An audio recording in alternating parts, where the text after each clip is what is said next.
Oh my god. Okay. So we are going to Paris in 1 week. I am so excited. I've already picked out all my outfits for all 10 days. That's actually one of the things I'm most excited about is seeing true French fashion and like what they wear every day. Super excited to see if I'll be overdressed or underdressed, so we'll have to see. I'm also really excited about the museums. I've heard so much about the Musée d'Orsay and the Louvre, and I really want to see like the Louvre, especially like if it's as big as everyone's been saying. I'm also excited to test out my knowledge of French. I've been taking French since I was 14, so it's going to be really exciting to see if they understand me and if I can understand them back. So, yeah, just can't wait. So, 1 week. And then came the email. Once I found out the trip was canceled, I was angry, depressed, but most of all, just super, super bummed. Lucky for me, though, my mom and my grandma planned a little last minute getaway to Florida. So quickly, I packed my things and we were off.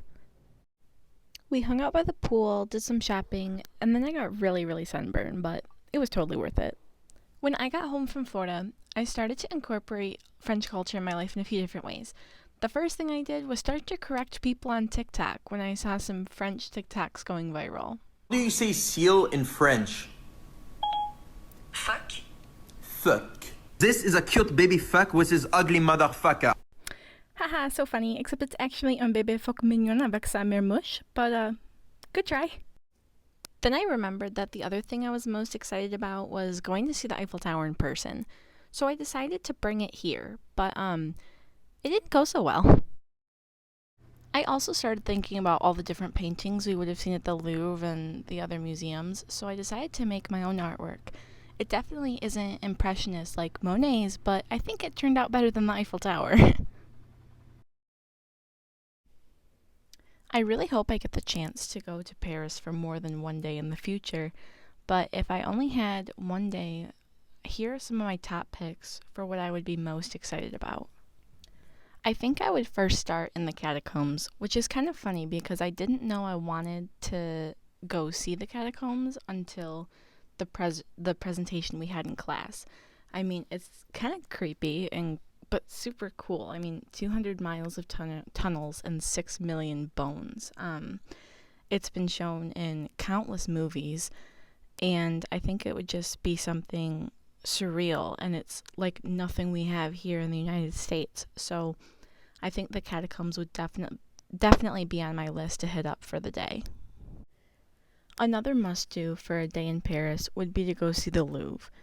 Now, I don't know anything about real art, and I'm not the biggest museum person, but the Louvre is such a staple in Paris and is known worldwide for how exquisite the art and the architecture of the building itself is. So I think going there would be a must, and I think it would be such an amazing place to visit, and it's definitely something that I would appreciate and respect. Lastly, but maybe most importantly, would be the Eiffel Tower. I mean, that is just a staple of Paris and France itself. Throwback to the first day of class when we were asked to draw something that reminded us of Paris, and pretty much all of us drew or tried to draw the Eiffel Tower. I would want to see the Eiffel Tower both during the day and at night because of the beautiful lights that are displayed every night. And I think it would be cool to go to the top and see the view of Paris from there.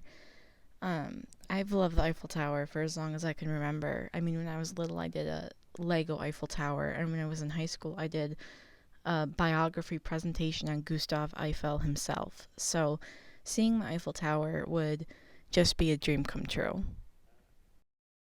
The reason the trip didn't happen in the first place was due to the COVID-19 global pandemic. In Paris, they're on complete lockdown. All across France, the police are monitoring the streets, and there's actually drones being used to enforce social distancing. The only places that remain open are gas stations, grocery stores, and pharmacies. And to go out to either one of those places or to even exercise or walk your dog, you need to have a slip filled out and on you at all times. The president of France, Emmanuel Macron, has officially declared war on the virus and actually employed the French military to take a more active role in helping the sick. They have used military planes, military boats to transport and care for the sick in a way that's never been done before. Unfortunately, the United States is handling things a little differently. Unlike Paris, which is practically a ghost town, Michigan had protests earlier this week to protest the executive orders Whitmer has taken to enforce social distancing. Another difference is that instead of having a countrywide response to the pandemic, the United States is sort of handling on a state-by-state basis. It's really up to the governors to decide what they want to do as opposed to a countrywide solution. Thank you for watching my video. I'm really sad we didn't get to go to Paris together, but I just really hope everyone is staying safe, staying home, and staying healthy.